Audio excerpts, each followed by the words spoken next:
نحمده ونصلي على رسوله الكريم أما بعد أعوذ بالله من الشيطان الرجيم بسم الله الرحمن الرحيم رب اشرح لي صدري ويسر لي أمري واحلل عقدة من لساني يفقهوا قولي رب يسر ولا تعسر وتمم بالخير اللهم لا سهل إلا ما جعلته سهلا وأنت تجعل الحزن إذا شئت سهلا اللهم انفعنا بما علمتنا وعلمنا ما ينفعنا وزدنا علما آمین یا رب العالمین۔ آج ہم انشاءاللہ اللہ کے خاص فضل و کرم سے، اس کی خاص رحمت و توفیق سے، سورۃ البقرہ کی آیت نمبر 221 221 سے آنورڈ اپنا سبق دیکھیں گے اور کچھ آیات کو سمجھنے کی کوشش کریں گے۔ سب سے پہلے ہم اسی کی حمد اور اسی کا شکر اور اسی کی تعریف کرتے ہیں جس نے ہمیں یہ رزق، یہ رحمتیں، یہ برکتیں، یہ بے شمار رزق، ٹیکنالوجی اور بے شمار فضل و کرم ہمارے اوپر کیا، اور خاص کر جس نے ہمارے دلوں میں یہ ڈالا کہ ہم اس بابرکت کلام کو سمجھنے کی کوشش کریں۔ اللہ تعالیٰ سے دعا ہے کہ اس کوشش میں ہمیں استقامت نصیب فرمائے، اس کی صحیح سمجھ ہمیں اللہ تعالیٰ عطا فرمائے، اس کے ذریعے سے اللہ ہمیں اپنی اور اپنے ساتھیوں کی اصلاح کرنے کی توفیق عطا فرمائے، اور دنیا کے ساتھ ساتھ اللہ ہمیں آخرت کی کامیابی اور بھلائی اور اپنا خاص فضل و کرم ہمارے شامل حال رکھے، آمین یا رب العالمین۔ اس سے پہلے ہم نے اپنی پچھلی مجلس میں دو آیات جن کو ہم نے سمجھنے کی کوشش کی، آیت نمبر 219 اور آیت نمبر 220، ان دو آیات میں ہم بہت ہی اہم موضوعات میں سے ایک موضوع خمر اور میسر کے بارے میں، اس کے ابتدائی احکامات تھے، تو اس کے بارے میں ہم نے کچھ تفصیل جو ہے وہ سمجھنے کی کوشش کی کہ خمر اور میسر در حقیقت کیا ہیں، اور ان کی ہماری ایک انسانی معاشرے میں کیا اس کے اثرات ہیں، کس قدر نیگیٹو اور پازیٹیو دونوں اثرات ہم نے دیکھنے کی کوشش کی، اور پھر اللہ تعالیٰ نے ان سے ناپسندیدگی کا اظہار کیوں کیا اور بعد میں پھر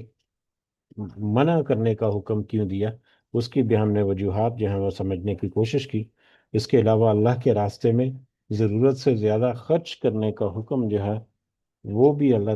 بھی ہمیں ملا آیت نمبر 219 میں، اور پھر آیت نمبر 220 میں یتیموں کے ساتھ اچھا سلوک کرنے کا، اور یتیموں کے اوپر مال، اور اگر اپنی کچھ حالات کی وجہ سے یتیموں کا مال جو ہے وہ معروف طریقے سے استعمال کرنے کی مجبوری ہو تو اس کی بھی اجازت اللہ تعالیٰ نے مرحمت فرمائی، لیکن ساتھ ساتھ اللہ تعالیٰ نے تذکرہ کر دیا کہ جو کوئی اپنی حدوں سے تجاوز کرے گا، جو کوئی فساد کرنے کی نیت سے ایسا کرے گا، یا جو کوئی اللہ تعالیٰ کے فرمان کردہ حکم جو ہے ان کی خلاف ورزی کرنے کی کوشش کرے گا، تو یقیناً اللہ تعالیٰ خوب جاننے والا ہے ہر ایک کو، اور اللہ اگر چاہتا تو مشکلیں کر دیتا، یا مشکل فیصلے یا مشکل احکامات جو ہے وہ نازل کرتا، لیکن اللہ تعالیٰ نے تو ایک معتدل قسم کے احکامات جو ہے وہ انسانوں کے لیے مطلب وہ نافذ کیے۔ بہرحال یہ دو آیات جو ہیں اپنے موضوعات کے اعتبار سے ایک اہم نصیحت جو ہے وہ ہمارے لیے چھوڑتی ہیں۔ اس کے علاوہ بھی ہم اگر دیکھیں تو پچھلا کچھ آیات یا کچھ سلسلہ چلتا آ رہا ہے کہ ایک تو مشرکین یا بطور خاص مومنین جو ہیں جنہوں نے اسلام قبول کیا اس وقت، وہ مختلف اپنے معاشرتی اور اپنے نجی معاملات میں اور معاشرتی معاملات سے متعلقہ نبی کریم صلی اللہ علیہ وسلم سے گاہے بگاہے مختلف طرح کے سوالات کرتے تھے، تو اللہ تعالیٰ نے ان سوالات میں سے اکثر کے جواب جو ہیں وہ قرآن مجید میں آیات کی شکل میں دیے، اور پھر ان کی توضیحات، ان کی مزید تشریح نبی کریم صلی اللہ علیہ وسلم نے اپنی پریکٹیکل لائف کے ذریعے سے اور پھر اپنی احادیث کے ذریعے سے وہ ان کی رہنمائی کی۔ ان میں سے بہت سارے پچھلے سوال گزر چکے، جس میں جہاد کے بارے میں، قتال کے بارے میں، حرمت کے مہینوں کے بارے میں بھی،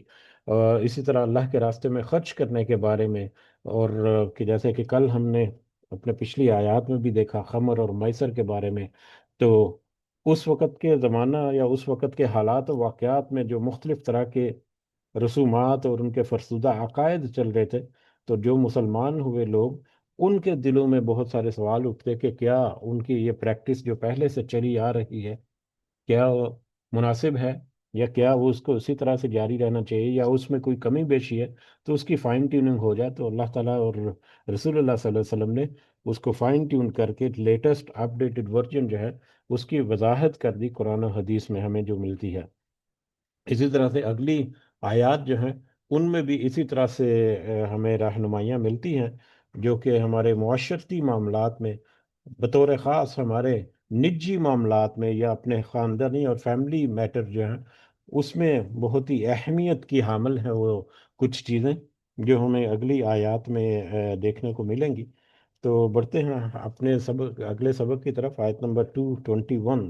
221 نمبر آیت سے آج کا ہمارا سبق شروع ہوتا ہے۔ اعوذ باللہ من الشیطان الرجیم۔ وَلَا تَنْكِحُوا الْمُشْرِكَاتِ، اور مت تم نکاح کرو مشرک عورتوں سے، اور مت تم مرد نکاح کرو مشرک عورتوں سے، حتیٰ یؤمننا، یہاں تک کہ وہ ایمان نہ لے آئیں۔ اور مت تم نکاح کرو مشرک عورتوں سے یہاں تک کہ وہ ایمان نہ لے آئیں۔ اب یہ آیت نمبر 221 جو ہے اس میں عورتوں اور مردوں کے نکاح کے بارے میں کچھ ابتدائی احکامات اللہ تعالیٰ کی طرف سے نازل ہو رہے ہیں۔ ہمیں پتہ ہے کہ مرد اور عورت کا نکاح جب ہوتا ہے تو وہ در حقیقت صرف دو افراد کا، مرد اور عورت کا آپس میں ایک تعلق یا رشتہ جو ہے وہ قائم نہیں ہوتا، بلکہ دو خاندانوں کا، دو گروہوں کا، دو قبیلوں کا، بلکہ دو قوموں کا آپس میں ایک ملاپ ہوتا ہے، آپس میں ان کا ایک تعلق جو ہے وہ شروع ہوتا ہے، جو کہ بعد میں آ- آنے والے دیگر معاملات اور مستقبل پر بہت گہرا اثر رکھتے ہیں۔ تو اس وقت کے حالات و واقعات کے اوپر اگر نظر دوڑائیں تو کچھ خاص قسم کے کوئی قوانین جو ہیں وہ نافذ نہیں تھے نکاح کرنے کے بارے میں، کہ بین المذاہب نکاح جو ہے وہ عام تھے۔ دوسرے مذاہب کے جو مرد اور عورت ہیں ان کے درمیان نکاح جو ہے وہ عام تھا۔ تو اللہ تعالیٰ نے یہاں پر اس کی وضاحت کر دی کہ کچھ لمیٹیشن جو ہیں وہ مقرر کی، جو کہ ہمیں ابتدائی اس کے احکامات جو ہیں نکاح کے بارے میں، عورتوں اور مردوں کے نکاح کے بارے میں، مذاہب کے ریلیٹڈ جو نکاح ہے اس کے بارے میں آیت نمبر 221 میں۔ لیکن اس بعد میں جا کر سورہ مائدہ کی آیت نمبر 5 میں اس کی مزید وضاحت کر دی، اس کی مزید وضاحت۔ سورہ بقرہ کی یہ آیت نمبر 221 جو ہمارے سامنے ہے، اس میں تو مسلمان مردوں اور مسلمان عورتوں دونوں کو مشرک عورتوں یا مشرک مردوں سے نکاح کرنے سے منع فرما دیا۔ یعنی مسلمان مرد جو ہے وہ کسی مشرکہ عورت سے نکاح نہیں کر سکتا، اور مشرکہ عورت کسی مسلمان عورت جو ہے وہ کسی مشرک مرد سے نکاح نہیں کر سکتی۔ لیکن بعد میں جا کر سورہ مائدہ کی آیت نمبر 5 میں مسلمان مردوں کو اہل کتاب کی پاک دامن عورتیں، بریکٹس میں یا کوٹڈ ورڈز میں پاک دامن عورتیں جو ہیں اہل کتاب کی، ان سے مردوں کو نکاح کرنے کی اجازت دے دی گئی۔ لیکن اس کے برعکس عورتوں کو یہاں تک کہ اہل کتاب کے جو مرد ہیں ان سے بھی نکاح کرنے کی دوبارہ سے کوئی وہاں پر وضاحت نہیں کی، یا دوبارہ سے وہاں پر کوئی کلیریفیکیشن۔ یعنی اس آیت میں، آیت نمبر 221 میں، عورتوں اور مردوں دونوں کو منع کر دیا گیا کہ کسی بھی صورت مشرک جو زوج ہے اس سے نکاح نہیں کرنا۔ لیکن سورہ مائدہ میں جا کر مردوں کو اہل کتاب کی عورتوں سے نکاح کرنے کی اجازت دی، لیکن عورتوں کے بارے میں وہی حکم جو اس آیت میں ہمیں ملتا ہے 221 میں، وہی برقرار رکھا، اس میں مزید کوئی تبدیلی نہیں کی گئی۔ اس اعتبار سے اگر ہم دیکھیں تو مسلمان مرد جو ہے وہ اہل کتاب کی بریکٹس میں پاک دامن عورتیں جو ہیں ان سے نکاح کر سکتا ہے، لیکن مسلمان عورت مسلمان مرد کے علاوہ کسی دوسرے مذہب کے مرد سے نکاح نہیں کرایا جا سکتا۔ تو یہ ایک اہم نقطہ ہے یا اہم ایک موضوع ہے جو اس آیت میں ہم دیکھیں گے۔ اہم جو ہے بات، جو جیسا کہ ہم نے بریکٹ میں تذکرہ کیا کہ بریکٹ میں پاک دامن عورتیں اہل کتاب کی،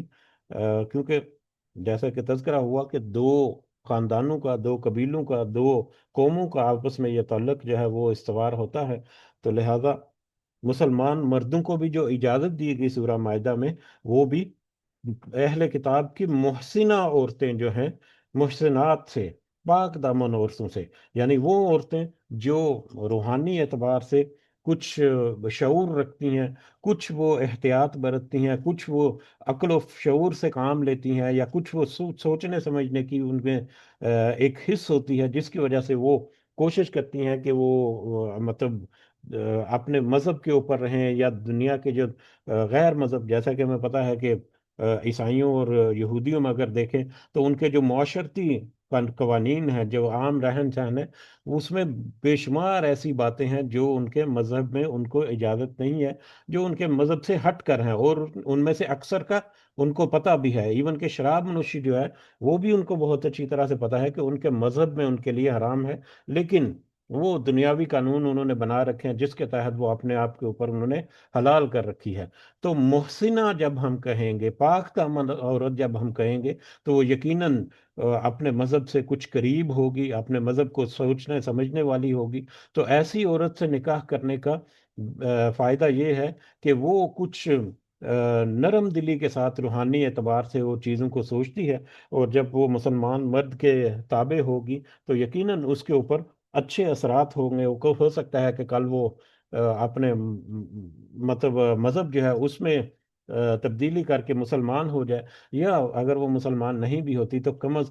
کم اپنے بچوں کی پرورش جو ہے وہ تو ایک اچھے کردار کے طور پر یا با کردار انداز میں کر سکتی ہے۔ لیکن ایک عام عورت جو ہے، جو اپنے دین کو نہیں سمجھتی، یقیناً وہ معاشرتی برائیوں میں لت پت ہوگی، اور اس کا اثر جو ہے خاص کر مرد کے اوپر جو ہے وہ ضرور پڑے گا، کیونکہ فطری طور پر مرد جو ہے وہ ان چیزوں کی طرف اٹریکٹ کرتا ہے، اور اپنی بیوی جب اس کی ایسی ہوگی تو وہ اس کی طرف راغب ہوگا، اور عین ممکن ہے کہ وہ بھی اپنے ٹریک سے ہٹ جائے، اپنے مذہب کے ٹریک سے، یا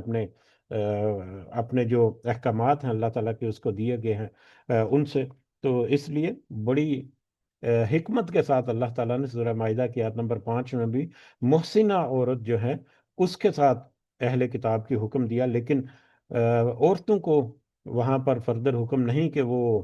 کہ ان کا نکاح جو ہے وہ کسی اہل کتاب مرد سے بھی کیا جا سکے۔ اس کی بھی بہت ساری وجوہات ہیں، جس میں سب سے اہم یہ ہے کہ وہ عورت جو ہے وہ مرد کے تابع ہوتی ہے، تو اس لیے اس کو مرد کے تابع ہو کر چلنا پڑتا ہے ساری زندگی۔ تو عین ممکن ہے کہ عورت جو ہے وہ اپنے کمزوری کی وجہ سے مرد کے جو خیالات ہیں ان کے تابع ہو، یا بطور خاص ان کی آگے آنے والی نسلیں جو ہیں وہ کیونکہ باپ کے نام سے یا باپ کے عام طور پر باپ کے دین سے پھر وہ چلتی ہیں، تو عورت کو اگر اس طرح سے غیر مسلم مرد کے نکاح میں دے دیا جائے تو پھر ایسی صورت میں اولاد جو ہے وہ آگے سے غیر مسلم ہی ہوگی، عام طور پر ایسا ہوتا ہے۔ تو اس اعتبار سے بھی وہ بڑی حکمت کے ساتھ اللہ تعالیٰ نے یہ احکامات بھی نازل کیے۔ بہرحال آیت نمبر 221 جو سورہ بقرہ کی ہے، اس میں اس میں ہمیں ابتدائی حکم ملتا ہے کہ مسلمان جو مشرک مرد ہیں ان کو چاہیے کہ وہ مسلمان مرد جو ہے ان کو چاہیے کہ مشرک عورتوں سے شادی نہ کریں یہاں تک کہ وہ ایمان نہ لے آئیں۔ اسی طرح سے مومن عورتیں جو ہیں ان کو بھی یہی حکم جو ہے وہ برابر برابر کا اس آیت میں ہمیں ملتا ہے۔ تو اس کے مطابق ہم اس آیت کو آگے سمجھنے کی کوشش کرتے ہیں۔ اعوذ باللہ من الشیطان الرجیم۔ وَلَا تَنْكِحُوا الْمُشْرِكَاتِ حَتَّى يُؤْمِنَّ، مت تم نکاح کرو مشرک عورتوں سے یہاں تک کہ وہ ایمان نہ لے آئیں، یہاں تک کہ وہ مؤمن نہ بن جائیں۔ وَلَأَمَةٌ مُؤْمِنَةٌ خَيْرٌ مِّن مُشْرِكَةٍ، اور البتہ مومنہ لونڈی وہ بہتر ہے آزاد مشرک عورت سے۔ اگر اس مشرک عورت کے بجائے اگر تم کوئی ایسی عورت جو کہ خواہ وہ لونڈی ہی کیوں نہ ہو، خواہ وہ غلام ہی کیوں نہ ہو، وہ تمہارے لیے مشرک عورت سے بہتر ہے۔ وَلَوْ أَعْجَبَتْكُمْ، اور اگرچہ وہ بھلی لگتی ہو آپ کو، اگرچہ وہ مشرکہ عورت جو ہے وہ آپ کو بھلی ہی کیوں نہ لگتی ہو، مومنہ لونڈی جو ہے وہ اس کے مقابلے میں زیادہ پاک دامن ہے، زیادہ بہتر ہے، زیادہ مناسب ہے کہ تم ان سے نکاح کرو۔ جب یہ آیات نازل ہوئی تو اس وقت جیسا کہ تذکرہ ہوا، ایک تو بین المذاہب یعنی کوئی نکاح کے مذہب کے اعتبار سے کوئی خاص نظام جو ہے رائج نہیں تھا، تو بہت سارے صحابہ کرام جو ہیں ان کے بھی نکاح جو ہیں وہ کچھ پہلے سے چلتے آ رہے تھے یا بعد میں ہوئے، لیکن ان کے نکاح میں کچھ ایسی عورتیں تھیں جو مشرکہ تھیں، تو جیسے ہی یہ آیات نازل ہوئی تو اس سے ان کا نکاح جو ہے وہ ٹوٹ گیا۔ تو اب ان کا نکاح جو ہے وہ ٹوٹ گیا، جب تک کہ وہ مومنہ نہیں ہوں گی وہ دوبارہ سے نکاح نہیں کر سکتے تھے۔ تو بہرحال اس سے ایک معاشرے میں ایک تبدیلی یا ایک بہت بڑا چینج جو ہے وہ اس وقت دیکھنے میں ملا تھا۔ اسی آیت کی روح سے بعض صحابہ کرام جو ہیں وہ بھی اہل کتاب سے بھی وہ نکاح کرنے کو درست نہیں سمجھتے تھے، کیونکہ اہل کتاب جو ہیں وہ تو حضرت عیسیٰ علیہ السلام کو، حضرت عیسیٰ علیہ السلام کو اللہ کا بیٹا تصور کر کے ان کی اس طرح سے وہ عبادت کرتے تھے، تو اس اعتبار سے اہل کتاب سے وہ نکاح کرنے کو جائز نہیں سمجھتے تھے۔ کیوں؟ لیکن کیونکہ بخاری میں ایک روایت ہے عبداللہ بن عمر سے رضی اللہ تعالیٰ عنہما،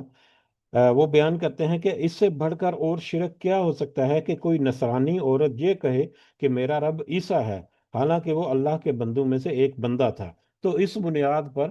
کچھ صحابہ کرام کی نظر میں بھی مسلمان مرد جو ہے وہ اہل کتاب کی عورتوں سے بھی شادی نہیں کر سکتے تھے، کیونکہ وہ شرک کرتے تھے، لیکن کیونکہ اللہ تعالیٰ نے خود ان کے شرک کو بھی واضح کیا، اہل کتاب کے شرک کو بھی اللہ تعالیٰ نے مختلف آیات میں واضح کیا کہ وہ بھی اللہ کے ساتھ شرک کرتے تھے، حضرت عزیر کو اور حضرت عیسیٰ کو اللہ کا بیٹا گردان کر اور ان کی عبادت کر کے، اس کے باوجود اللہ تعالیٰ نے سورہ مائدہ کی آیت نمبر 5 میں اجازت دی مردوں کے کہ وہ اہل کتاب کی محسنہ عورتوں سے شادی کر سکتے ہیں، تو لہٰذا ہمیں پھر اس میں مزید کوئی گنجائش نہیں ملنی چاہیے، کہ ہونی نہیں چاہیے، کہ اللہ کا حکم بہت واضح ہے اس کے وضاحت کے باوجود کہ وہ شرک کرنے والے ہیں، لیکن اللہ تعالیٰ نے اس کی اجازت دی، لیکن بریکٹس میں ہمیں محسنہ عورت جو ہے اس کا خیال جو ہے وہ ضرور رکھنا چاہیے۔ ہاں البتہ محسنہ اہل کتاب کے علاوہ دیگر جو مشرک قومیں ہیں، جیسے کہ ہندو ہیں، بدھسٹ ہیں، یا آتش پرست آگ کی پوجا کرنے والے دیگر جو مذاہب کی مشرکہ عورتیں ہیں، ان سے نکاح جو ہے وہ اب بھی مسلمان مرد جو ہے وہ نہیں کر سکتا، جب تک کہ وہ ایمان نہ لے آئے۔ تو آیت کے پہلے حصے میں تو مسلمان مرد جو ہیں ان کو حکم دیا گیا کہ وہ مشرک عورتوں سے جب تک کہ وہ ایمان نہ لے آئیں وہ نکاح نہ کریں، اور اگر وہ سوچیں تو مشرک عورت چاہے وہ کتنی ہی اچھی کیوں نہ لگتی ہو، مال کے اعتبار سے، حسب کے اعتبار سے، یا اپنے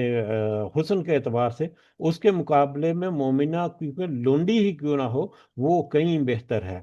وَلَا تُنْكِحُ الْمُشْرِكِينَ، اور مت تم نکاح کراؤ اپنی عورتوں کا۔ اب یہاں پر ایک ٹیکنیکلی ایک بڑا اہم نقطہ ہے کہ وَلَا تَنْكِحُ، مت تم نکاح کرو، جو مردوں کا حکم ہے، اور جو عورتوں کو حکم دے، عورتوں کے بارے میں جو حکم ہے وَلَا تُنْكِحُ، مت تم نکاح کراؤ اپنی عورتوں کا، جس سے اندازہ ہوتا ہے، علماء جو ہے وہ اس سے یہ استدلال کرتے ہیں کہ یہاں پر عورت کے لیے ولی کا ہونا لازم ہے، کیونکہ یہاں پر مردوں کو کہا گیا کہ تم اپنی عورتوں کا نکاح مشرک مردوں سے مت کراؤ۔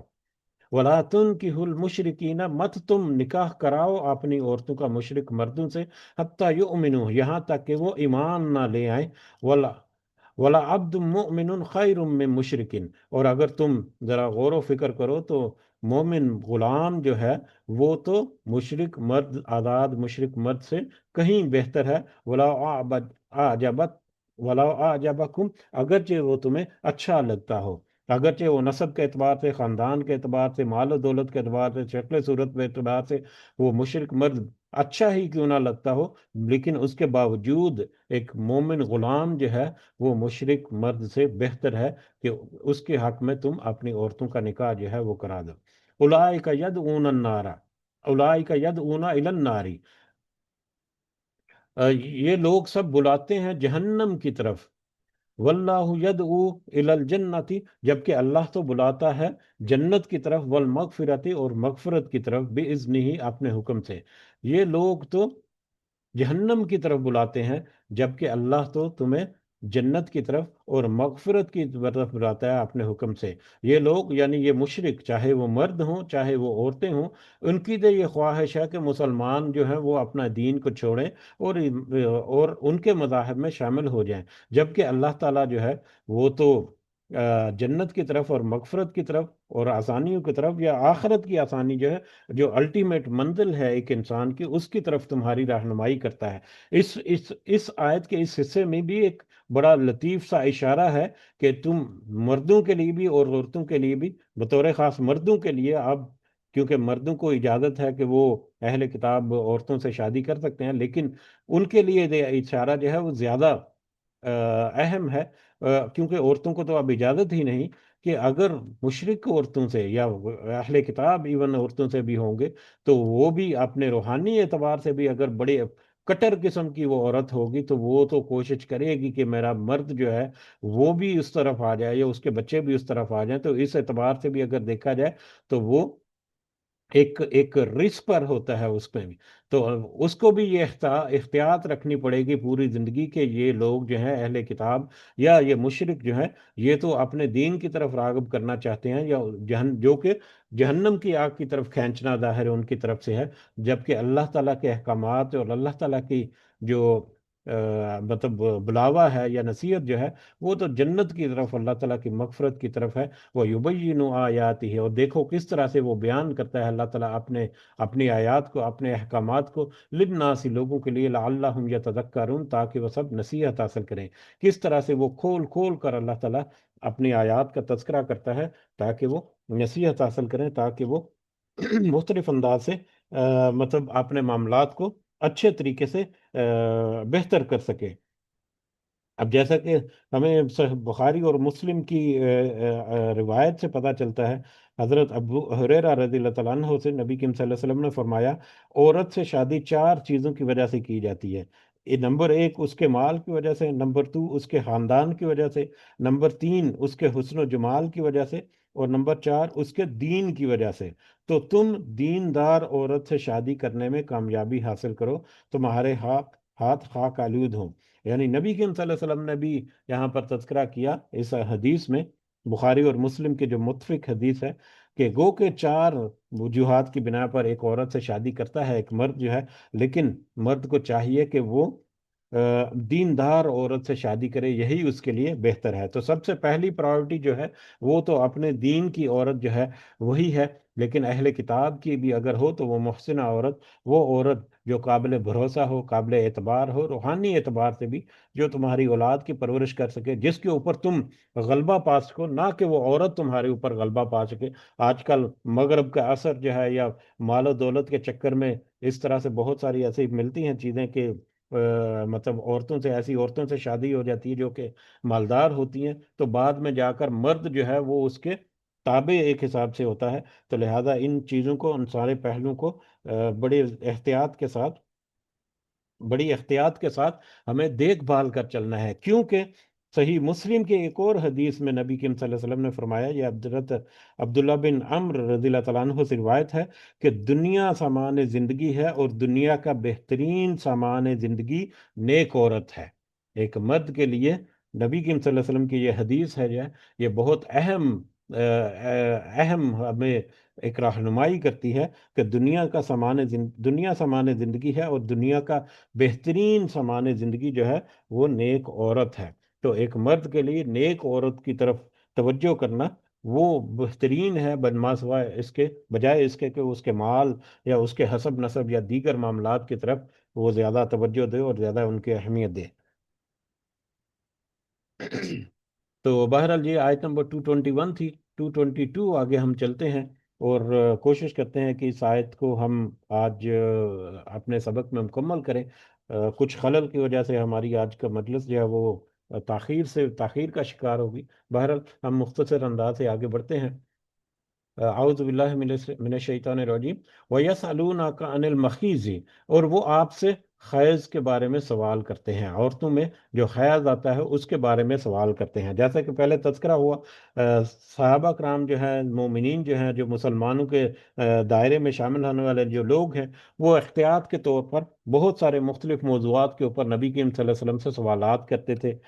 تاکہ مطلب کوئی ان سے کوئی ایسا معاملہ نہ ہو جائے کہ جس سے اللہ تعالیٰ کی پکڑ ہو یا اللہ تعالیٰ کی ناراضگی کا باعث ہو، تو وہ احتیاط کے طور پر بہت سارے سوال کرتے تھے۔ اسی طرح دیگر جو لوگ ہیں وہ بھی سوال کرتے تھے۔ تو یہاں پر ان معاملات میں جن میں بہت ساری کلیریفیکیشن کی ضرورت ہے، بہت ساری احکامات جو ہے اس سے پہلے بھی گزر چکے، تو یہاں پر آگے یہ آیت نمبر 222 جو ہے، اس میں حیض کے بارے میں بھی وہاں پر صحابہ کرام جو ہے وہ سوال کرتے تھے۔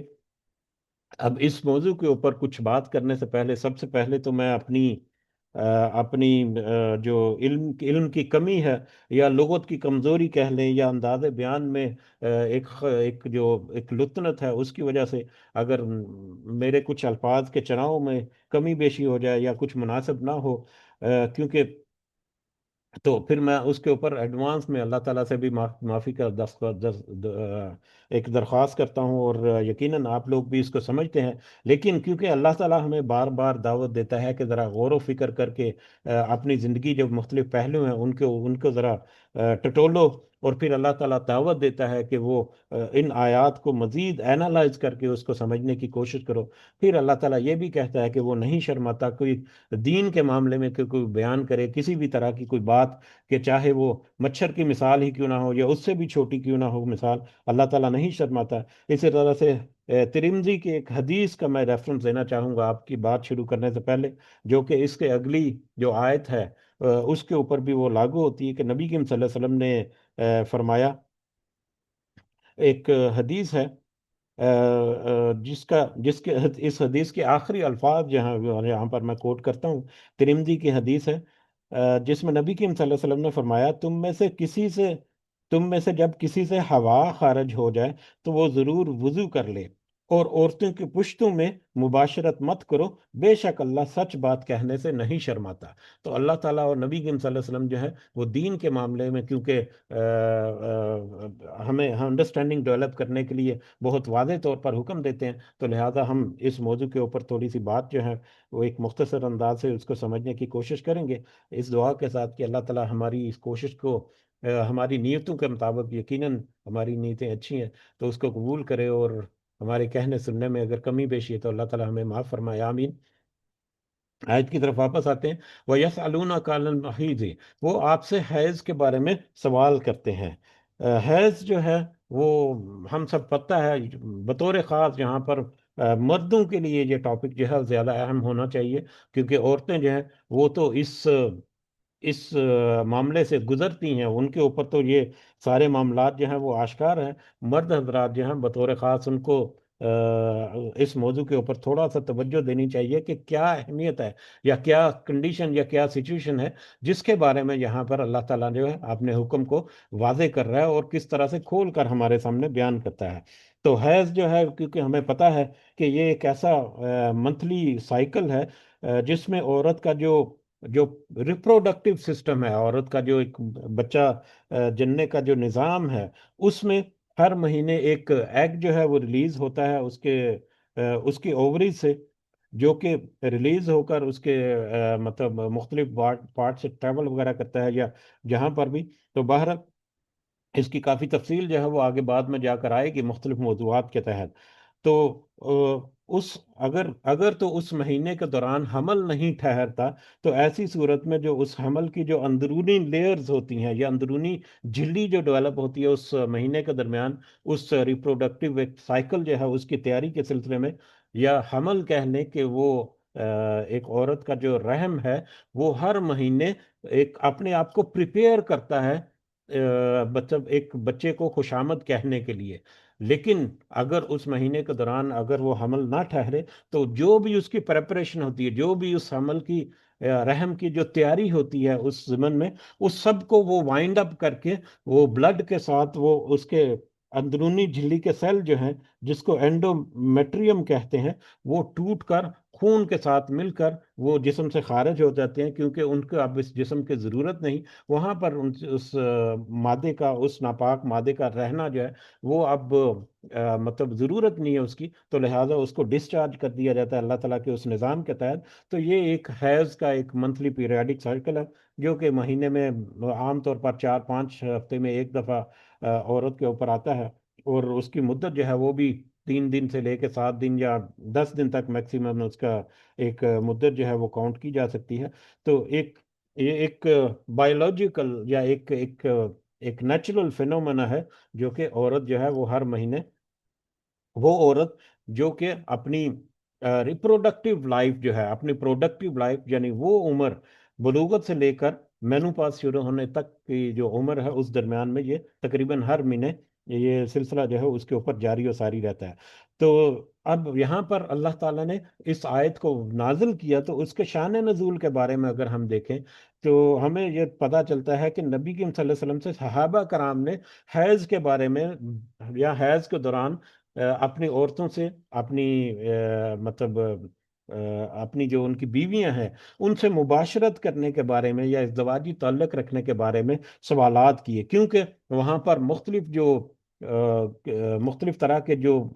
لوگ تھے یا قومیں تھیں یا مذاہب تھے، ان کے مختلف طرح کے انداز تھے۔ جیسا کہ یہودی جو ہیں، یہودی حیض کے بارے میں بہت ہی سخت نظریہ رکھتے تھے، اور جب حیض والی عورت جو ہوتی تھی اس سے اس قدر وہ دوری اختیار کرتے تھے کہ کھانا پینا اور ساتھ اٹھنا بیٹھنا، حتیٰ کہ ان کے بستر اور ان کے خیمے وغیرہ جو ہیں وہ بھی الگ کر کے بالکل ان کو ایک الگ تھلگ کر دیتے تھے۔ اس کے برعکس، اس کے بالکل اپوزٹ نصارہ جو ہیں، یہودی جو ہیں، وہ اپنی عورتوں سے ہر طرح کا تعلق جو ہے وہ استوار رکھتے تھے، یہاں تک کہ وہ ازدواجی تعلق جو ہے اس میں بھی استوار رکھنے میں وہ کوئی ان کو آر نہیں آتی تھی۔ اور مشرقین جو ہے یا اہل عرب کے دیگر قبائل جو ہیں، ان میں ایک مکسڈ قسم کی ایک رجحان پایا جاتا تھا۔ کوئی جو ہے وہ ازدواجی تعلق قائم رکھتا تھا، کوئی جو ہے وہ اس کو بالکل ہی یہودیوں کی طرح منع کر دیتا تھا، کوئی جو ہے وہ درمیانی کیفیت جو ہے ان کی ہوتی تھی۔ تو اہل عرب میں مختلف طرح کے رواج جو ہیں وہ اپنے اپنے خاندانی رسومات کہہ لیں یا دیگر معاملات کے مطابق وہ چلتے تھے، کوئی خاص قانون نہیں تھا۔ جبکہ اسلام جب آیا تو اسلام نے ایک درمیانی یا معتدل راہ جو ہے وہ اختیار کی، جس میں صرف ازدواجی جو تعلق ہے یا ہم بستری جو ہے اس کو منع کر دیا گیا۔ اس کے علاوہ اس کے ساتھ عورت کے ساتھ اٹھنا بیٹھنا سونا، دیگر جتنے معاملات ہیں ان سب کی اجازت دے دی گئی۔ ہاں البتہ حیض کے دوران عورت سے ہم بستری کرنے سے بالکل منع کر دیا گیا۔ یہی اس آیت کا ہمیں خلاصہ جو ہے وہ ملتا ہے۔ یہاں پر اگر ہم آگے جب بڑھتے ہیں تو ہم دیکھتے ہیں وَيَسْأَلُونَكَ عَنِ الْمَحِيضِ، وہ آپ سے حیض کے بارے میں سوال کرتے ہیں، کل آپ ان سے کہہ دیجئے، فرما دیجئے، ہوا اذن، وہ گندگی ہے، ہوا اذن، وہ حیض جو ہے وہ در حقیقت گندگی ہے۔ یہاں پر اب اذن جو ہے یہ ایک بہت اہم ورڈ ہے جس کو ہم نے سمجھنا ہے، اور خاص کر جو مرد حضرات ہیں ہمارے، ان کو یہاں پر سمجھنے کی ضرورت ہے۔ یہ اذن جہاں پر جب حیض کے بارے میں اللہ تعالیٰ نے کہا کہ ان سے کہہ دیجئے کہ یہ حیض جو ہے یہ اذن ہے، تو اذن یا یہ ہے عام طور پر اس کا مفہوم یا ترجمہ جو ہے وہ گندگی سے کیا جاتا ہے، گندگی جو کہ طہارت کا اپوزٹ ہے۔ طہارت پاکیزگی جو ہے جسمانی اعتبار سے بھی، روحانی اعتبار سے بھی، اور اذن جو ہے اس کے اپوزٹ کے طور پر عام طور پر ترجمہ ہے کہ یہ روحانی اعتبار سے بھی اور جسمانی اعتبار سے بھی یہ گندگی ہے۔ لیکن کچھ کچھ ترجمے جو ہیں ان میں ہمیں اس کا دوسرا مفہوم جو ہے وہ بھی ملتا ہے، اور دوسرا مفہوم جو ہے وہ ہے تکلیف، اور اس کا اصل مفہوم جو ہے اذن کا وہ تکلیف ہے۔ تکلیف، اعزا جسے ہم کہتے ہیں اردو میں، اعزا یا ازا کا ورڈ جو ہے تلفظ میرا جو ہے وہ معذرت اتنا اچھا نہیں ہے، تو اردو میں اذیت جو ہے وہ بھی اسی سے نکلا ہوا ورڈ محسوس ہوتا ہے۔ تو ازا، اذیت، تکلیف جو ہے اس کا اصل معنی اور مفہوم جو ہے وہ ازا ہے، تکلیف ہے۔ اور یہ تکلیف جو ہے لغوی معنی کے اعتبار سے دیکھیں، جو تکلیف جو ہے یہ جسمانی بھی ہو سکتی ہے، یہ ذہنی جذباتی بھی ہو سکتی ہے، یا کسی قسم کی ناگواری یا جذباتی کیفیت میں کراہت وغیرہ جو ہے وہ بھی اس میں شامل ہو سکتی ہے۔ تو یہ اعضاء جو ہے یہ در حقیقت مختلف طرح کی جو تکلیف کے یا مختلف طرح کی جو کراہت کے جو عناصر جو پائے جاتے ہیں، مختلف جذبات یا احساسات، وہ سارے کے سارے اس میں شامل ہوتے ہیں ازن۔ تو یہ بڑی حکمت کے ساتھ اللہ تعالیٰ نے حیض کے لیے ازن کا لفظ استعمال کیا یہاں پر، کہ یہ تو در حقیقت ایک تکلیف ہے جو کہ جسمانی بھی ہو سکتی ہے، جو کہ ذہنی بھی ہو سکتی ہے، جو کہ جذباتی بھی ہو سکتی ہے، جو کہ مختلف طرح کے اس کے احساسات کا ریفلیکشن بھی ہو سکتا ہے۔ تو مختصر انداز سے اگر ہم دیکھیں تو یہ اذن جو ہے یہ در حقیقت ایک فزیکل، ایک ایموشنل اور ایک سوشل ڈسکمفرٹ ہے جو ایک عورت جو ہے وہ برداشت کرتی ہے، یا عورت جو ہے وہ مطلب سہتی ہے اس حیض کے پیریڈ کے دوران۔ اگر اس حیض کو یا اس اذن کو مختلف اینگل سے، دو تین اینگل سے، زیادہ تفصیل میں ہم نہیں جاتے آج، ہمارا وقت جو ہے کیونکہ بہت محدود رہ چکا، تو دو تین پہلوؤں سے اگر ہم دیکھیں اس کو، تو ہمیں اس کی بصیرت اور اس کی حکمت اور اس کی جو وسعت ہے اس لفظ کی، اس آیت کے متعلقہ، وہ ہمیں یہاں پر اس کا اندازہ جو ہے وہ ملتا ہے۔ سب سے پہلے تو ہم دیکھتے ہیں کہ حیض کی ضرورت ہی کیوں تھی؟ مطلب ایک عورت جو ہے، مطلب وہ مردوں کی طرح نارمل زندگی گزار سکتی تھی، حیض جو ہے آنا جو ہے وہ اس کے لیے کیا تھا؟ اگر ہم ٹیکنیکلی دیکھیں تو عورت اور مرد دونوں میں ان کے جو ریپروڈکٹیو جو سسٹم سائیکل ہیں، ریپروڈکٹیو سسٹم، مردوں میں بھی ان کی جو ایک ایک نسل بڑھانے کی ایک جو ان کی ایک میکینزم اللہ تعالیٰ نے رکھا ہوا ہے، وہ بھی مسلسل 24 گھنٹے اور 12 مہینے جو ہیں وہ جاری و ساری رہتا ہے۔ اسی طرح سے عورت میں بھی یہ مسلسل جاری و ساری رہتا ہے، لیکن مردوں کی نسبت عورتوں میں اس کا زیادہ مطلب واضح، زیادہ وضاحت کے ساتھ، یا زیادہ اس ظاہر ہونے والی چیزیں جو ہیں وہ اس میں شامل ہوتی ہیں۔ تو عورت میں نظام جو ہے وہ سائنسی اور طبی اعتبار سے دیکھیں تو یہ سائیکل جو ہے اس کے ایک بایولوجیکل سائیکل ہے جو اس ریپروڈکٹیو سسٹم کو صحت مند اور اس کو ایکٹیو رکھنے کے لیے ضروری ہے۔ صحت مند اور ایکٹیو رکھنے کے لیے ایک اللہ تعالیٰ نے جو نظام عورتوں میں ڈیولپ کیا ہے ریپروڈکٹیو سسٹم کا، اس کو مطلب اس کو آپریشنل رہنے کے لیے یہ ضروری ہے کہ ہر مہینے وہ ایک ایکٹیویٹی، یا ہر مہینے وہ رحم جو ہے وہ تیار ہو اس نئے ایک بچے کے لیے، اس کو خوشامد کہنے کے لیے۔ اور پھر اگر وہ سچویشن ڈیولپ نہ ہو تو پھر وہ وائنڈ اپ کر کے اگلے مہینے دوبارہ سے وہ تیاری کر لے۔ یہ ایک پورا سائیکل جو ہے وہ ایک لمبے عرصے تک وہ چلتا رہتا ہے، جب تک کہ اس کی ریپروڈکٹیو ایج جو ہے وہ مکمل نہیں ہوتی۔ یہ کہہ لے کہ ایک ایسی مشین اللہ تعالیٰ نے ڈیولپ کی ہے جو کہ ہر وقت اپنے آپ کو تیار رکھتی ہے اس حمل کو برقرار رکھنے کے لیے، کہ جبکہ اگر ہمارے جسم میں ہر وقت جو سیل جو ہیں وہ ٹوٹتے پوٹتے رہتے ہیں، ہر وقت تبدیلیاں آتی رہتی ہیں، تو اس اعتبار سے اگر دیکھیں تو اگر اس میں ہر مہینے ایک ری سائیکلنگ کا سسٹم نہ ہو تو وہ اس اعتبار سے ایک ویک پڑ جاتا ہے، پورا نظام جو ہے ایک کمزور نظام پڑ جاتا ہے، جس کی وجہ سے مطلب تاثرات یا اثرات جو ہے وہ منفی ہو سکتے ہیں۔ تو یہ حیض جو ہے، یہ حیض کا جو بایولوجیکل سائیکل ہے، یہ عورت پر مختلف طرح کے اثرات رکھتا ہے۔ اب وہ اثرات جو ہیں اس میں اس کی ایک جسمانی کیفیت جو ہے وہ ایک اس میں تبدیلی آتی ہے، کیونکہ اس میں خون وغیرہ جو ہے وہ نکلتا ہے، اور وہ 6 7 دن 8 دن تک یا کچھ دن تک وہ جاری رہتا ہے۔ اور اس پیریڈ کے دوران، حیض کے اس پیریڈ کے دوران، جو عورت کا جو امیون سسٹم ہے، جو مدافعتی نظام ہے، وہ بہت کمزور پڑ جاتا ہے، وہ بہت کمزور پڑ جاتے ہیں۔ ساری حکمت کی باتیں ہیں جس کی وجہ سے اللہ تعالیٰ نے منع کر دیا۔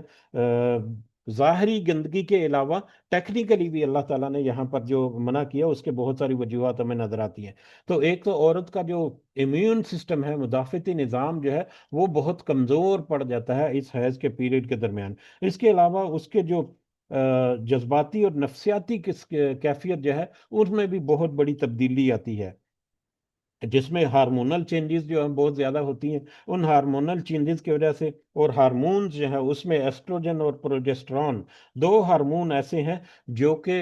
عورت کی جو جذباتی کیفیت جو ہے اس میں بہت زیادہ تبدیلی لے کر آتے ہیں، اس میں بہت زیادہ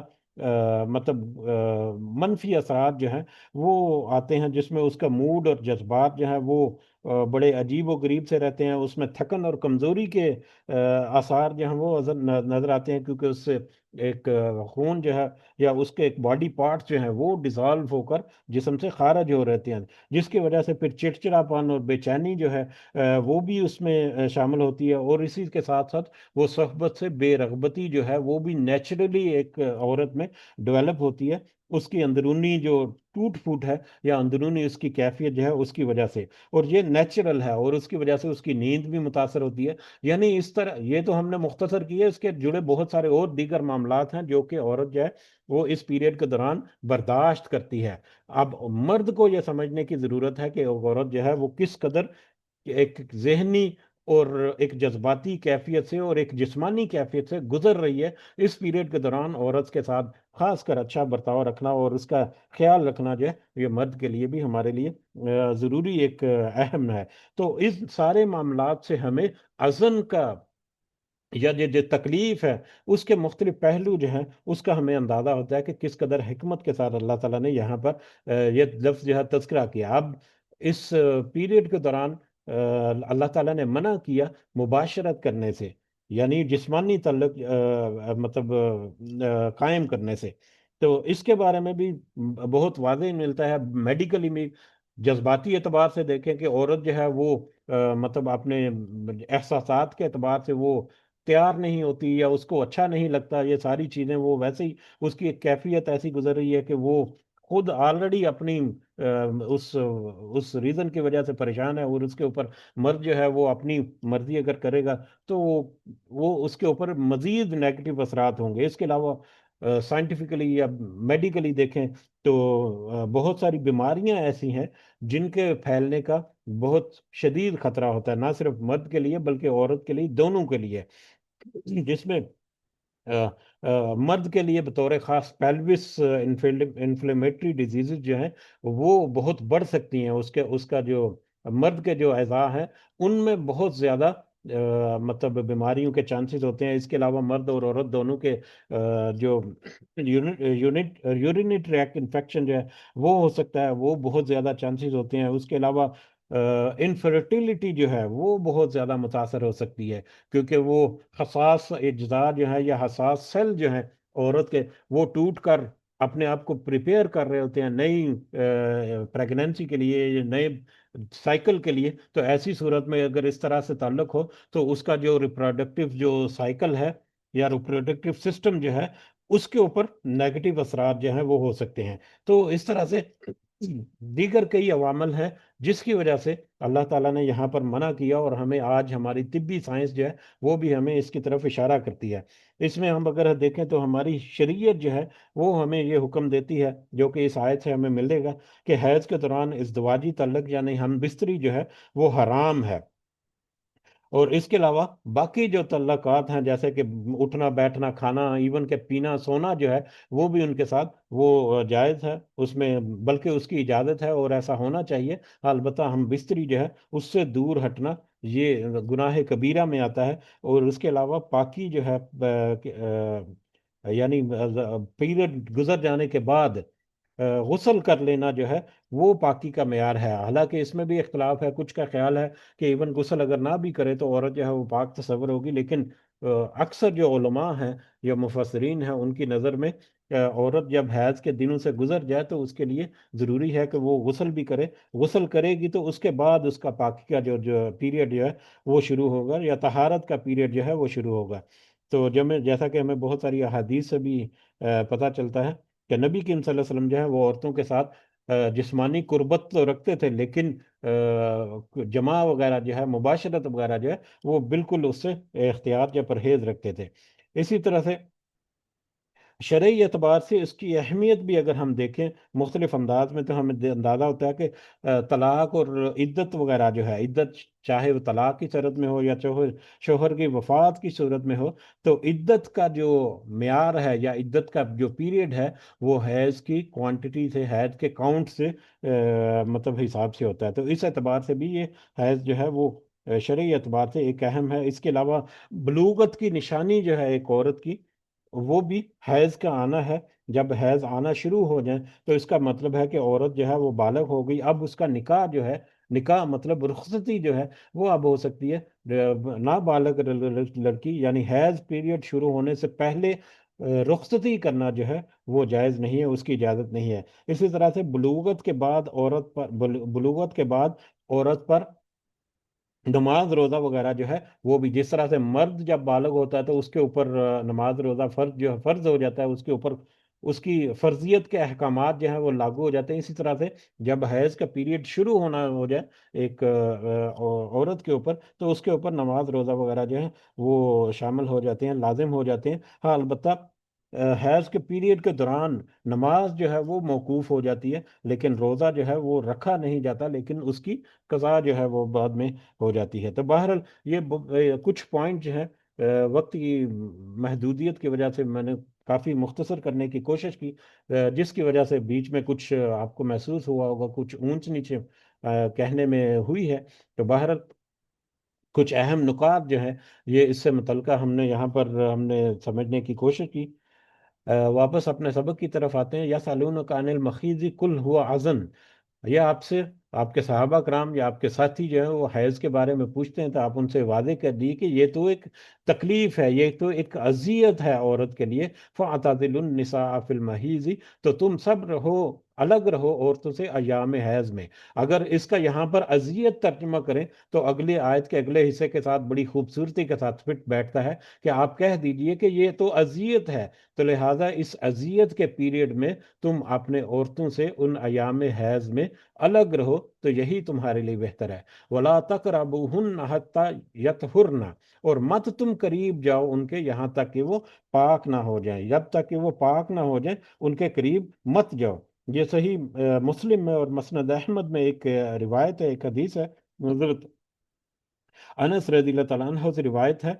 کہ وہ کہتے ہیں کہ جب عورت کے ایام حیض شروع ہو جاتے تو یہودی نہ ان کے ساتھ کھاتے پیتے، نہ گھروں میں ان سے میل جول رکھتے۔ صحابہ کرام نے اس کے بارے میں نبی کریم صلی اللہ علیہ وسلم سے دریافت کیا، تو جواب میں اللہ تعالیٰ نے یہ آیت نازل فرما دی۔ اس کے بعد یہ آیت کوٹ کی گئی، تو اس آیت کے کوٹ کرنے کے بعد نبی کریم صلی اللہ علیہ وسلم نے فرمایا ایام حیض میں تم عورتوں سے مقاربت، یعنی ہم بستری کے علاوہ باقی سب کچھ کر سکتے ہو۔ یہودیوں کو یہ بات جب معلوم ہوئی تو کہنے لگے کہ یہ شخص تو اب ہر کام میں ہماری مخالفت کا ارادہ رکھتا ہے۔ اس پر السید بن خزیر اور عباد بن بشیر رضی اللہ تعالیٰ عنہ، یہ دونوں صحابی جو ہیں انہوں نے نبی کریم صلی اللہ علیہ وسلم سے عرض کی کہ اللہ کے رسول صلی اللہ علیہ وسلم، یہودیوں نے یہ باتیں کرنا شروع کر دی ہیں کہ یار یہ بندہ جو ہے اب ہر معاملے میں ہماری مخالفت کرے گا۔ یہودیوں نے یہ باتیں کرنا شروع کر دی ہیں، تو کیا ہم ان سے اس حالت میں بھی مقاربت نہ کر لیا کریں؟ تو یہ سن کر نبی کریم صلی اللہ علیہ وسلم کا چہرہ اقدس جو ہے اس کا رنگ بدل گیا، جس کی وجہ سے ہمیں یہ گمان ہوا کہ آپ صلی اللہ علیہ وسلم ان سے ناراض ہو گئے ہیں۔ تو اسی ناراضگی کے عالم میں اسی کیفیت میں وہ وہاں سے وہ دونوں صحابی جو ہیں وہ وہاں سے چلے گئے۔ تو بعد میں نبی کریم صلی اللہ علیہ وسلم کی خدمت میں دودھ کا تحفہ پیش ہوا، تو آپ صلی اللہ علیہ وسلم نے انہیں واپس بلایا، ان دونوں صحابیوں کو واپس بلایا جنہوں نے سوال کیا تھا۔ اس سوال کے جواب میں کوئی جواب تو یہاں پر نہیں، لیکن نبی کریم صلی اللہ علیہ وسلم کا چہرہ مبارک جو ہے اس کا رنگ بدلنے کا یہاں پر تذکرہ کہ ان کو کس قدر ناگوار گزری یہ بات کہنا ان کا۔ بہرحال جب نبی کریم صلی اللہ علیہ وسلم کی خدمت میں دودھ کا تحفہ پیش کیا گیا تو آپ صلی اللہ علیہ وسلم نے ان دونوں کو واپس بلایا اور ان کو دودھ پیش کیا، جس سے ہمیں اندازہ ہوا گیا کہ آپ صلی اللہ علیہ وسلم ان سے ناراض نہیں ہوئے، لیکن ان کا جو جملہ ہے وہ یقیناً نبی کریم صلی اللہ علیہ وسلم نے اس کا ریئیکشن جو ہے وہ ان کے چہرے کے رنگ سے وہاں پر اندازہ ہوا۔ تو اس سے ہمیں اندازہ ہوتا ہے کہ کس قدر ایک کراہت والی بات نبی کریم صلی اللہ علیہ وسلم کے لیے تھی، کہ وہ کس قدر ناپسند کرتے تھے ایون کہ بات کرنا اس بارے میں بھی۔ اسی طرح سے بخاری کی حدیث ہے، حضرت عائشہ رضی اللہ تعالیٰ عنہ وہ فرماتی ہیں کہ رسول اللہ صلی اللہ علیہ وسلم کے سر مبارک کو کنگھی بھی کر دیا کرتی تھی، حالانکہ میں اس وقت حیض کی حالت میں ہوتی تھی۔ اسی طرح آپ میری گود میں سر رکھ کر قرآن مجید کی تلاوت فرما لیا کرتے تھے جبکہ میں حیض کی حالت میں ہوتی تھی۔ اسی طرح سے اور بھی بہت ساری احادیث جو ہیں وہ ہمیں ملتی ہیں، جس سے ہمیں اندازہ ہوتا ہے کہ نبی کریم صلی اللہ علیہ وسلم جو ہے وہ اپنی بیویوں کے پاس کس قدر وہ اہتمام کے ساتھ اور کس قدر پیار و محبت کے ساتھ ان دنوں میں بھی جن دنوں میں وہ حائضہ ہوتی تھی اپنے دن اور رات جو ہے وہ گزارتے تھے اور ان کے ساتھ اپنا وقت جو ہے وہ گزارتے تھے۔ تو لہذا ہمیں بہت ساری رہنمائیاں جو ہے اس ضمن میں احادیث میں بھی ہمیں ملتی ہیں۔ فائزہ تطہرنا، یہاں تک کہ وہ پاک نہ ہو جائیں، یہاں تک وہ پاک نہ ہو جائیں، یہ اس سے پہلے تذکرہ ہو چکا کہ حیض ختم ہونے کے بعد کچھ کا خیال ہے کہ وہ پاک ہو جاتی ہے کہ دوبارہ سے اس کے ساتھ ہم بستری شروع ہو جائے، لیکن اکثر جو علماء ہیں، اور احتیاط کا تقاضا بھی یہ ہے کہ حیض پیریڈ گزر جانے کے بعد ایک دن جو ہے وہ مزید انتظار کرنے کے بعد وہ غسل کر لے عورت، تو اس کے بعد وہ پاک ہو جاتی ہے کہ اس دوبارہ سے وہ مباشرت اس کے ساتھ کی جا سکے، یا دوبارہ سے اس کے ساتھ جنسی تعلق جو ہے وہ قائم ہو سکے۔ فَإِذَا تَطَهَّرْنَا، پھر جب وہ اچھی طرح سے پاک ہو جائیں، فَأْتُوهُنَّ، تو تم آؤ ان کے پاس، من حیث امرکم اللہ، جس طرح سے حکم دیا تم کو اللہ نے، یعنی جب وہ پاک ہو جائیں تو ان کے پاک ہونے کے بعد جس طرح سے اللہ نے تمہیں حکم دیا ہے تم اپنی عورتوں کے پاس آؤ۔ یہاں پر جس طرح سے اللہ تعالیٰ نے تمہیں حکم دیا ہے، اس میں یہ مخفی ہے، یا اسی میں یہ چھپا ہوا ایک پیغام ہے کہ جس طرح سے اللہ تعالیٰ نے عورت کی فرج کو تمہارے لیے حلال کیا ہے، صرف وہی تمہارے لیے حلال ہے، تم اسی راستے سے اپنی جنسی خواہش جو ہے وہ پوری کر سکتے ہو۔ جیسا کہ ہم نے ابھی آج کی سبق جو ہے، یا یہ آج شروع کرنے سے پہلے تمہید کے طور پر حدیث جو ہے ترمذی کی، وہ ہم نے کوٹ کی، جس میں نبی کریم صلی اللہ علیہ وسلم نے فرمایا، ہم دوبارہ دہراتے ہیں، جب تم میں سے کسی سے ہوا خارج ہو جائے تو ضرور وضو کر لے، اور عورتوں کی پشتوں یعنی عورتوں کو دم کے پاس میں سے مباشرت مت کرو، بے شک اللہ تعالیٰ سچ بات کہنے سے نہیں شرماتا۔ تو ہمیں اس بات کا اندازہ ہوتا ہے کہ صرف جو راستہ جو اللہ تعالیٰ نے ہمارے لیے مقرر کیا گیا ہے، جو کہ اس حیض پیریڈ کے دوران میں عارضی طور پر کچھ دنوں کے لیے ناپاک ہو گیا تھا، کچھ دنوں کے لیے تمہارے لیے اس کی اجازت جو ہے وہ بند کر دی تھی، اسی راستے کی اللہ تعالیٰ نے یہاں پر اجازت دی ہے۔ دوبارہ دوسری جو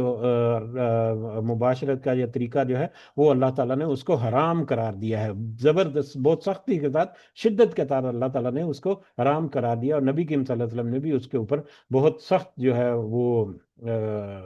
بیانات جو ہیں ان کے ہمیں ملتے ہیں یقیناً۔ ان اللہ یحب التوابین، بے شک اللہ تعالیٰ پسند کرتا ہے توبہ کرنے والوں کو، وہ یحب المتطہرین، اور وہ پسند کرتا ہے پاکیزگی اختیار کرنے والوں کو۔ دیکھیں کس طرح سے اللہ تعالیٰ ایسی آیات کے ساتھ بھی اللہ تعالیٰ مسلمانوں کو یا مومنین کو یاد دہانی کرتا ہے کہ اگر تم اللہ کے احکامات کو، اللہ تعالیٰ کی ان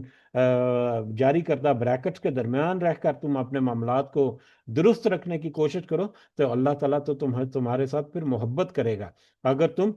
توبہ کرو گے، اگر تم سے کوئی کمی بیشی ہوگی تو اس کے اوپر اگر تم اللہ کے حضور اپنی توبہ پیش کرو تو اللہ پھر بھی تمہیں پسند کرے گا۔ توبہ کی شرطوں کو پورا کرتے ہوئے اللہ کے حضور اپنی مغفرت، اللہ کے تعالیٰ کے حضور اپنی معافی جو ہے اس کو پیش کرو، یقیناً اللہ تعالیٰ تمہاری اس معافی کو قبول کرے گا، پسند کرے گا۔ اللہ تعالیٰ ایسے لوگوں کو پسند کرتا ہے، اور پھر جو پاکیزگی اختیار کرنے والے ہیں اللہ تعالیٰ ان کو بھی پسند کرتا ہے، جو پاکیزہ رکھتے ہیں اپنے آپ کو روحانی اعتبار سے بھی، جذباتی اعتبار سے بھی، اور ظاہری اور جسمانی اعتبار سے بھی۔ نساؤکم خرص لکم، تمہاری عورتیں تمہارے لیے کھیتی ہیں، تمہاری عورتیں تمہارے لیے کھیتی ہیں۔ یہ آیت جو ہے یہ بھی ازدواجی تعلقات کے بارے میں ایک بہترین مثال کے طور پر اللہ تعالیٰ نے یہاں پر تذکرہ کیا کہ تمہاری عورتیں جو ہیں وہ تمہارے لیے کھیتی ہیں۔ جس طرح سے کھیتی سے تشبیہ دی اللہ تعالیٰ نے عورتوں کا جو ریپروڈکٹیو سسٹم ہے بطور خاص اس کے لیے، کہ جس طرح سے کھیتی جو ہے اس کا مقصد اس میں بیج بو کر اس سے فصل حاصل کرنا ہوتا ہے، اسی طرح سے عورت جو ہے وہ اس میں بھی بیج بو کر وہاں سے پھر ایک اگلی نسل جو ہے وہ حاصل کرنا یہ مقصد ہونا چاہیے۔ اس میں بھی یہ اشارہ ملتا ہے کہ مرد کے لیے جو جائز راستہ ہے وہ فرج ہی ہے، دبر جس کو ہم کہتے ہیں، وہ اس کی کہیں پر بھی کسی بھی صورت میں اجازت نہیں ہے۔ نساؤکم حرث لکم، تمہاری عورتیں تمہارے لیے کھیتی ہیں، فأتوا حرثکم، پس تم آؤ اپنی کھوتی کی طرف، انا شئتم، جس طرف سے تم چاہو، جس طرف سے تم چاہو یعنی جس پہلو سے تم چاہو تم اپنی کھیتی کی طرف آ سکتے ہو۔ یہ یہاں پر مردوں کے لیے ہے، یقیناً عورتیں بھی اس میں شامل ہیں کیونکہ وہ بھی پارٹنرز ہیں، اور برابر کا دونوں کا ایک تعلق ہوتا ہے، جنسی تعلق جب بھی استوار ہوتا ہے تو یہاں پر حکم ہے کہ صرف